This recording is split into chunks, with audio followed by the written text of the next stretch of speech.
Duran Duran. Big thing. Big thing. Released in 1988. The end of 1988. Yeah. Where are my notes? Already I need the notes. It's, being a geriatric is tough. Yeah, Big Thing came out in October. Am I lying to you already? October 18th, 1988 it was released. This was the band's 5th studio album. And it was preceded by the single, I Don't Want Your Love, in September of the same year, which charted kind of all around the world. It was their last big single in the US until Ordinary World, like 4 years later. Big Thing came out a weird time. They had already had their sort of peak of Fab Five kind of American popularity, which was a blessing and a curse. The fact is they were just too good looking, and they became very popular with girls, which kind of killed a lot of their credibility with the more serious music bands. But you know, fuck those people. This album found them again in a sort of situation where I don't think they knew where to go musically. Duran Duran, as it was first conceived, was the Sex Pistols meets Chic, which I don't think they really hit a lot of times, but that was just a general idea where you had these really sort of artsy kind of keyboards or synths, and then you had this really heavy rocking guitar. And I love that sound. That's the sound that really got me into them, and that is a sound that's on the first few albums. By the third album, they were kind of moving into this more ornate sort of arty direction with a little bit more emphasis on dance type things. And by the time they did Notorious, that was just a complete stylistic change. It didn't, in some ways, it didn't even sound like the same band. It was more like a Nile Rodgers kind of record. Very, very influenced by Chic. Not that they were all funk songs. Why am I talking about Notorious? This is about Big Thing. I did this drawing because when I do these music reviews, I always like to have something to focus on, because I usually don't like being on camera, because all I do is obsess with if I have enough castor oil in my hair or hairspray if it's up. I just very vain.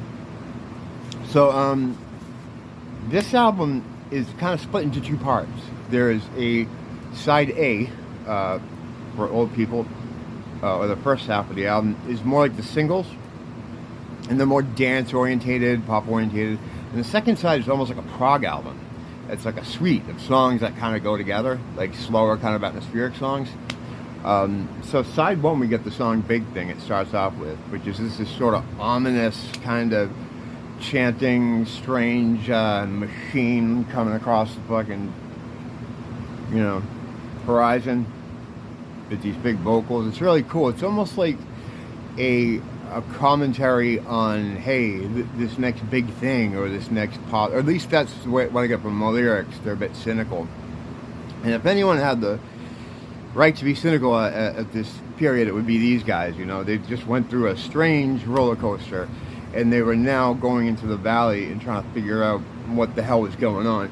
A great watch is the film 3 to Get Ready. It's like a behind-the-scenes kind of documentary about the making, actually, of Notorious, which I keep talking about for some reason.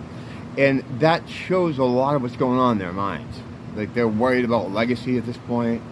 They have a little, not argument, but, you know, a little exchange in the back of a car where John's lamenting that they don't get the same sort of level of credibility as U2. And Nick is being a little, like, trying to explain to him the difference between them. This movie shows their personalities perfectly. There's a scene later on that's where they're all on a bus waiting to shoot a video, and Simon and Nick, I think, want to go to a party. John's being moody because he's the moody one. He doesn't want to go. Nick picks up on this, and since they're old friends, he knows where to push his buttons. And Simon's in the middle trying to be the lukewarm water. And this is the way they seem to function. But when they were doing Big Thing, I think there was a sort of musical identity crisis happening in the UK, particularly Manchester, was this sort of dancey kind of house thing that was going on. So they take some from that, and then they expand a bit on what they were doing with So Red the Rose, which was more artsy kind of affectations to the music. And you know, I love this album, but it's weird. It doesn't have it's not super cohesive. It does very much feel like it was split intentionally in two halves. The more upbeat sort of up-tempo dance pop songs inside two, with the more longer, almost conceptual pieces. Before the album was released, they sent a white label version with not saying who Duran Duran anywhere on it. It was credited to the Crush Brothers, and it was like a mix of Edge of America and like a piece of a piece of land, I think, was in there. It was like this weird mashup, but it was mainly Edge of America. I don't know what they thought this was going to do. Maybe pique some curiosity. It would have been smarter to kind of put like a dance mix kind of thing out that would go to the clubs, but I don't know. It was just, there was a lot of confusion there.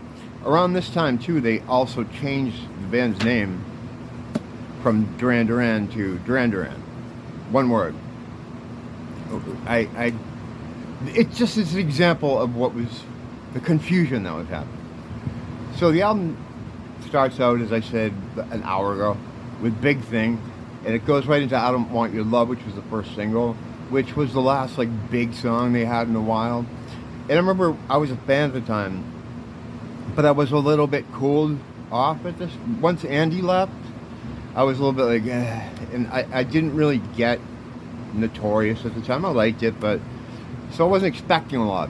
And when I Don't Want Your Love came, I was like, oh, that's cool, but my head at that time was in Guns N' Roses land or Metallica. I was listening to a lot of heavy metal stuff at the time. So I Don't Want Your Love was just like, yeah, it almost sounded like it could be any of those kind of pop dancey bands, like almost like a CNC precursor to CNC Music Factory or something. But it wasn't registering super well with me. It was only actually when Greatest came out, or about a year later, when I rediscovered this album, because this album is just like so good.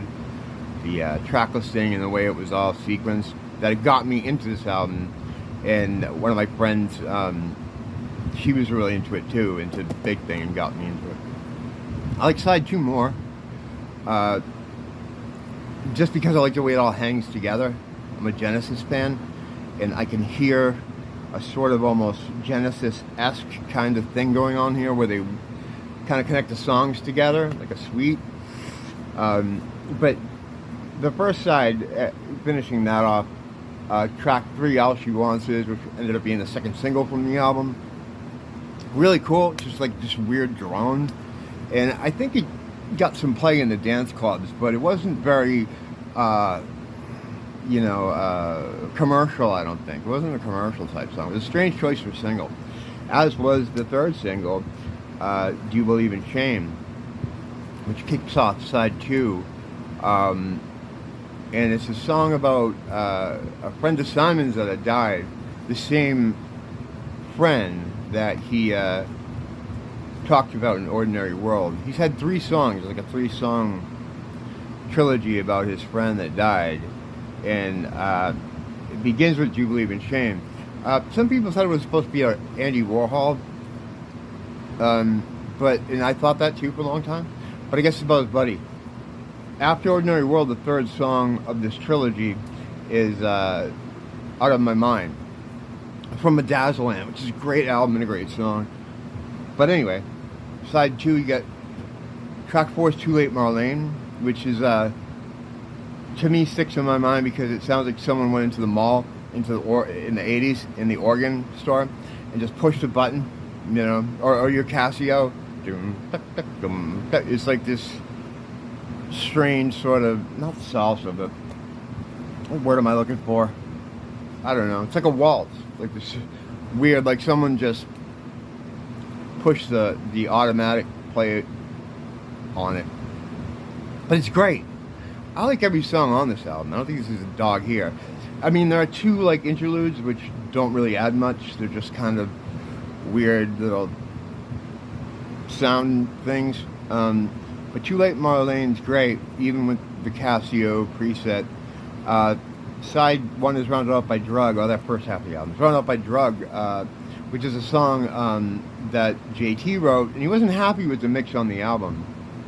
And he didn't like it so much that when it was finally reissued years later, he switched out the mix with the preferred mix he wanted.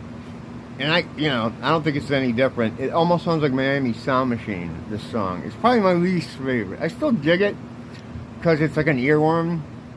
It gets in your head, do me in the morning, do me in the night. And I love John, so it's like I'm kind of an apologist in some way for some of his ideas. Because he's so passionate about his ideas. And the other guys, generally, and this is just from what I observed, just want to make the best thing at the time they have and just make it all work. John will sometimes take an unpopular idea and really go to the wall with it because he feels passionate about it. He's a very, very passionate guy. Some might say moody, but I didn't say that. Someone might. Second half of the album kicks off with You Believe in Shame, which I already talked about. Then into Palomino, which could be my favorite song in the album. The lyrics that Simon comes up with on this album are some of his best and some of his worst.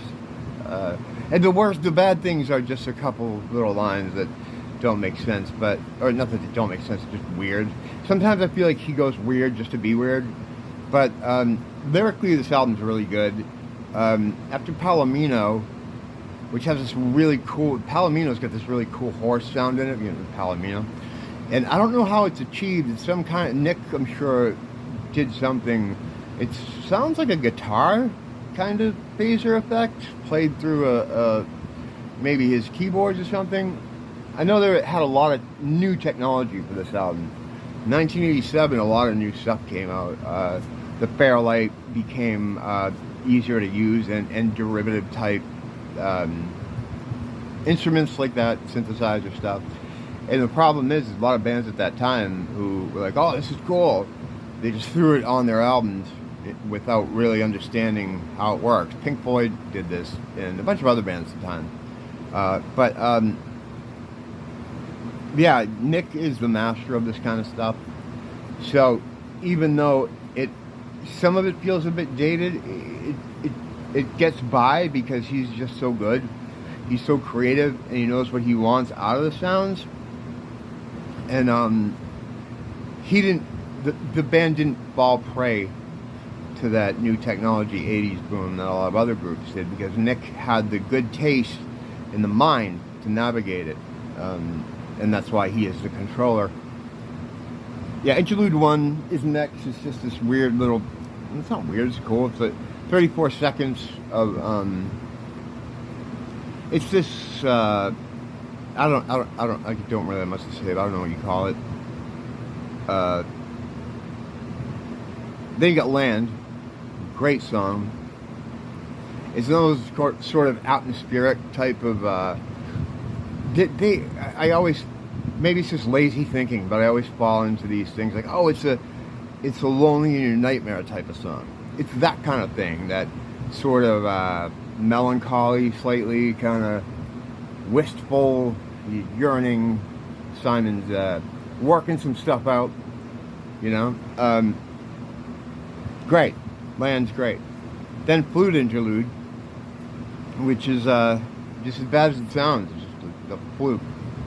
It's actually pretty cool. I like it, but if you're not the thing with me and Duran is, I love them so much that I'm willing to go to these places that your more casual fan or casual listener would balk at. You know, it's like, you're playing a flute like for 34 seconds. Like, what's going on here? But it's cool. It fits. It helps to tie the second side together and gives it this kind of conceptual feel that I was talking about. The last real song is Edge of America. It's track 11. Is that the one they sent out as Crush Brothers? I think I was wrong in the beginning. I think Edge of America was the one they sent out in the white Crush Brothers wrapper. I'd like to have one of those. I'm sure there's people out there that haven't. That'd be a great collector's item to have. I remember when this album came out, I didn't like it right away. Like I said earlier, I backtracked and I bought all the 12 inches for it. And the 12 inches looked really cool for this. I had You Believe in Shame. I had All She Wants Is. I had them on my wall because it looked really cool. The backside of All She Wants Is them like peering over the fridge. They'll always have something visually interesting to look at. And each album always has its own sort of colors. And I mean, you can look at Duran Duran, right? A picture of them, just in, you know, just them standing there. You can tell the year by the style of, by the image of the band, the clothes they're wearing. They're very easy to pick out that way. Whereas you probably can't do that with Pearl Jam. You know, Eddie's wearing a Birkenstocks and a sweater with holes in it. 94, 95, 96, 97, 98, 2000. You know, you don't know. The album ends with Lakeshore Driving, which is an instrumental, like a, you know, different from the interludes. This is actually has a structure and stuff. The flute makes a return, but it's done in a cool way. And that second side hangs together thematically in a lyrical sense too. It's a lot of stuff about being lost, exploring, and it kind of reflects probably what was going on with the band. Like, holy shit, we're coming down the other side of the mountain in a very steep fashion, almost like they're being pushed off the other side of the mountain after going up this thing. And it would take, you know, a while for them to get back on track. The great smart thing they did was right after this album they released the greatest hits, which song for song is probably one of the best fucking greatest hits albums ever. I mean, you know, just subjectively, as far as like hit songs. I mean, I don't know. It's you might have your mileage might vary, but I mean, it's got such a great track list. It was bettered 10 years later by Greatest, which was what was this? Decade. Help me. Okay, Decade was the name of this Greatest album. Years later, they put out an expanded kind of edition of this called Greatest, which is good too. But big thing, the transitional album. It did its job at the time. They charted with it, but it was the last time they would get there with an original album until the Wedding album in '93. And but that's another story for another day. Don't blame the teacher, blame the school.